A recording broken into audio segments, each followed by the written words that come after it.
नमो तस् भगवतो अरहतो सम्मा सम्बुद्धस्स। नमो तस् भगवतो अरहतो सम्मा सम्बुद्धस्स। नमो तस् भगवतो अरहतो सम्मा सम्बुद्धस्स। साधु साधु साधु। हमारे कल्याण मित्र परम पूज्य गुरुबंते जी को नमस्कार। साधु साधु साधु। श्रद्धावान उपासक उपासिकागण, हम लोग संयुक्त निकाय से एक एक सूत्रों का अभ्यास करने की कोशिश कर रहे हैं। आज इस सूत्रों में से एक सूत्र का अभ्यास करेंगे। ये सूत्र बहुत ही सुंदर तरह से उपदेशित है और यह सूत्र किसी यानी भगवान बुद्ध जी का इसमें उपदेश नहीं है, अपितु यह जेतवन में जिसने यह जेतवन दान दिया, वे दान दाता सुगतिमय लोक से पुनः आकर अपने कर्म को देखकर जिस तरह से आनंद की अनुभूति करते हैं, उस जेतवन की वर्णना स्तुति प्रशंसा करते हैं, इसके बारे में यह सूत्र है। इस सूत्र का नाम है जेतवन सूत्र। क्या नाम है? जेतवन सूत्र। ये जेतवन जिस कार्य के लिए दान दिया गया था, उस कार्य को संपूर्ण करता है, उसका विश्लेषण करता है, इस बारे में उपदेशित है। आज हम इस सूत्र को देखते हैं। संयुक्त निकाय में 5वें वर्ग का 8वां सूत्र। ठीक है। इस सूत्र का उपदेश इस तरह से आए कि जेतवन के बारे में बताए गया धर्म का उपदेश। अनाथ पिंडक दिव्यलोक में जाने के बाद देवपुत्र जब भगवान बुद्ध जी की प्रशंसा के लिए पुनः आते हैं, तब वह इस तरह से बड़े प्रीति शब्द से धर्म का उपदेश, धर्म के बारे में इस तरह से कहते हैं। इधन्नितं जेतवन इसी संघ निवेशितं आउत्थ धम्मराजेन पीति संजन मन मम। कहते हैं कि इस जेतवन विहार में सभी जगह से, हर तरह से अरहंत मुनियों से यह भरा हुआ है। ये जो ऋषिराज है, निर्वाण को प्राप्त किए हुए ये जो मुनि लोग हैं, इन ऋषियों से, यह ऋषियों के रहने का स्थान है। इसीलिए यह वो ऋषि संघ करके उसने शब्द इस्तेमाल किया था। इसी संघ निवेशितम, ऋषियों का यह संघ सेवन में लाया जाता है। आउत धर्मराजे, और जहां धर्मराज भगवान बुद्ध जी का आवास है, पीति संजन मम, तो मुझे यह देखकर, मुझे इसे जानकर बड़ा ही आनंद प्रीति उत्पन्न होती है करके कहता है। आप समझ रहे हैं ना क्या कह रहे हैं? कि जेतवन नाम में, जेतवन विहार में कौन? तो जो जिन्होंने ये जेतवन दान दिया था, वे दिव्य पुत्र आकर इस जेतवन के बारे में अपने किए कर्मों के प्रति, अपने किए हुए कर्मों को देखकर आनंदित होने का भाव जो है, अपने किए पुण्य के प्रति चिंतन करके आनंदित होने का भाव इसमें से प्रकट होता है। कहते हैं वह कि निरंतरता से ऋषियों द्वारा सेवित किए जाने वाले, जहां रहत अरहंत मुनि लोग, अरहंत ऋषि लोग यहाँ निवास करते हैं, जहां पर धर्मराज भगवान बुद्ध जी ने अपने स्वयं ही इसका आवास आवास इसमें लिया है, जो यहाँ विराजमान है, इसे देख मुझे बड़ा आनंद होता है, मुझ में श्रद्धा उत्पन्न होती है, प्रीति जागती है करके वह कहते हैं। फिर दूसरी गाथा कहते हैं, कामं विज्जाच धम्मोच शीलं जीवितमुत्तमं एतेन मच्चा सुज्जन्ति न गोत्तेन धनेन वा। कहते हैं कि ये जो स्वयं का कार्य है, करने का जो क्रिया कार्य है, जीवन का बोध है, ये जो समाधि है, ये जो शीलवान भाव है, यह उत्तम जीवन, ये जो जीवन जीना उत्तम, ये जो उत्तम जीवन है, इनसे परिपूर्ण, इसी कारण से व्यक्ति परिशुद्ध होता है। तो उत्तम जीवन जो परिशुद्ध होता है वो किन किन कारणों से होता है?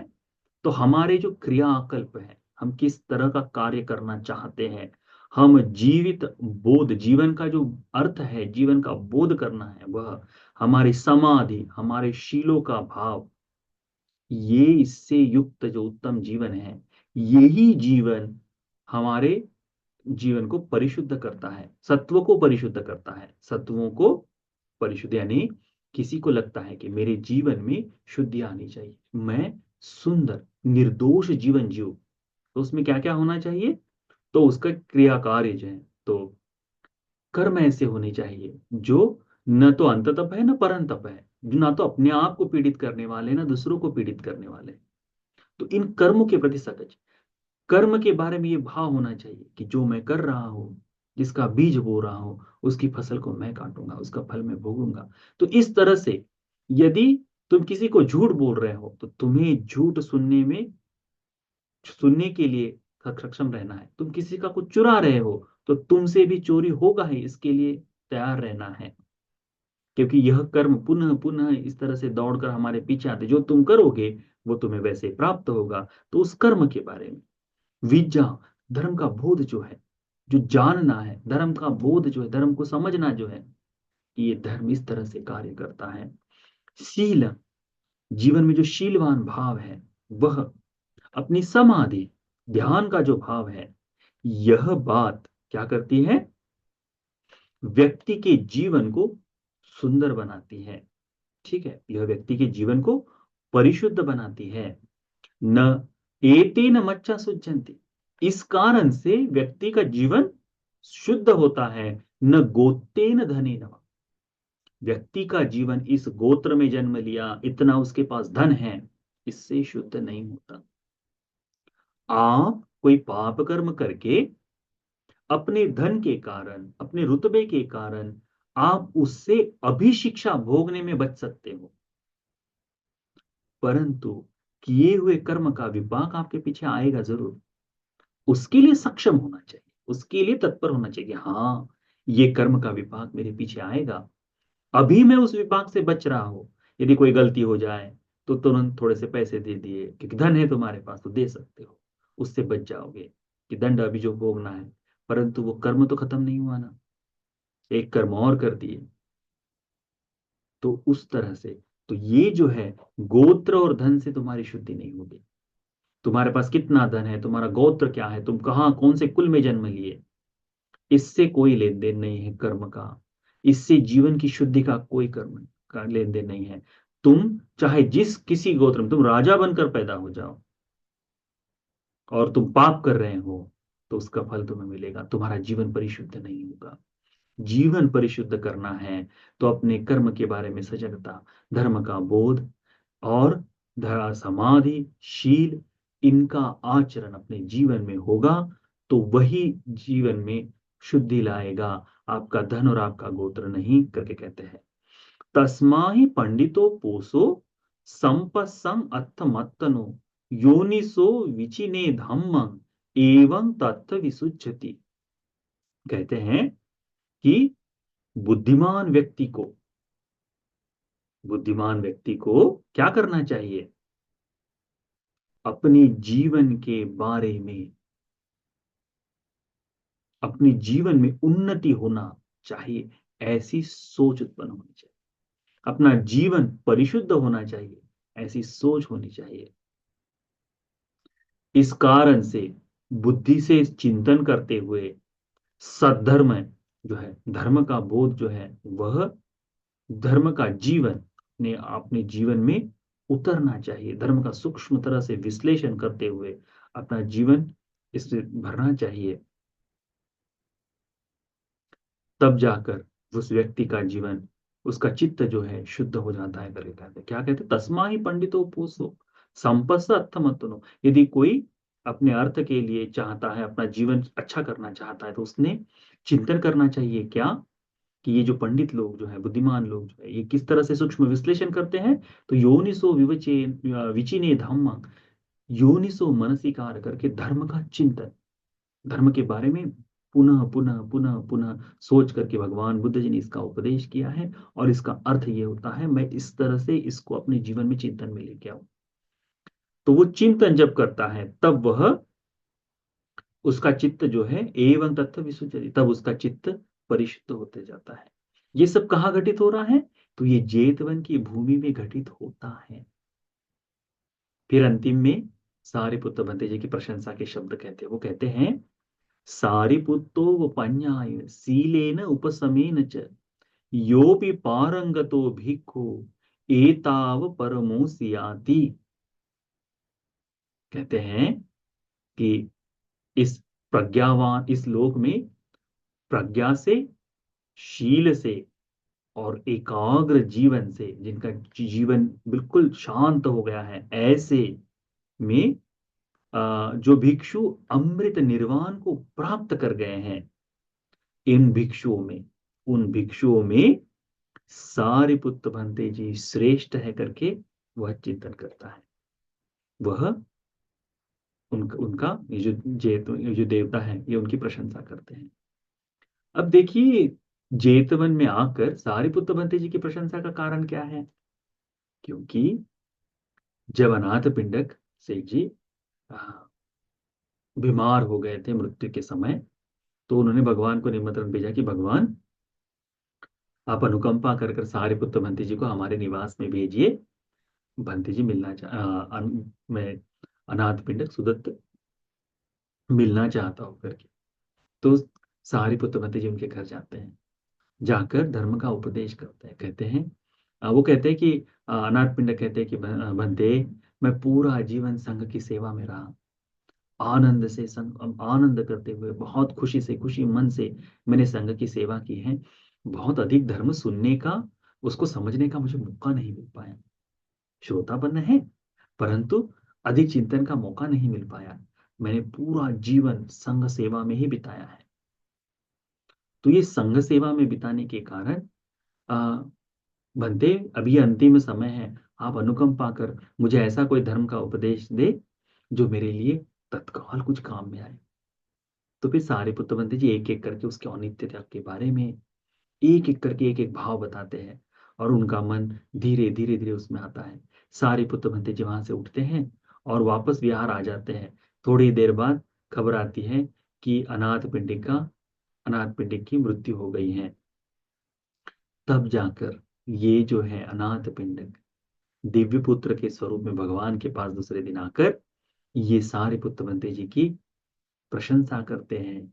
इस सूत्र में, कल्याण मित्र के आश्रय में रहे तो कृतज्ञता गुण बढ़ता है। क्या बता रहे हैं कि कौन व्यक्ति कितना धनवान है, कौन कितना किस गोत्र से आया है, ये मायने नहीं रखता। यदि किसी को अपना जीवन शुद्ध करना है, परिशुद्ध करना है, तो उसे धर्म का आचरण ही करना पड़ेगा। और वो धर्म का आचरण क्या है? तो कर्म के प्रति जागरूकता, समाधि का अभ्यास, अपने शीलों के प्रति सजगता। यदि ये चीजें हैं तो क्या होगा? धर्म का बोध है तो क्या होगा? उसका जीवन परिशुद्ध हो सकता है, उसका धन और ये उसे परिशुद्ध नहीं। तो बुद्धिमान व्यक्ति ने सोचना चाहिए कि ये धन, ये सब नाम गोत्र सब यही छूट जाएंगे, सब कुछ यही छोड़ के जाएंगे। आप में से कोई कुछ नहीं ले जाने वाला, मैं इस लोक में से कुछ नहीं ले जाने वाला। तो यदि सब कुछ यही छोड़ना है, तो उस धन के कारण, उसके कारण क्यों इतना अहंकार?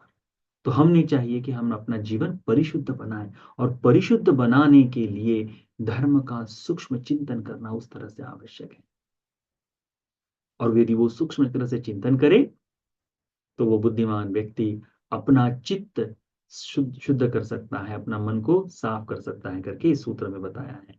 और अंतिम में कि प्रज्ञा में, शील में, मन को शांत करने वाले भिक्षुओं में, जो भिक्षु लोग अरहंत हो गए हैं, उन सब में सारिपुत्र बंते जी श्रेष्ठ है करके, सारिपुत्र बंते जी परम पद को पाए हैं करके वो प्रशंसा करते हैं।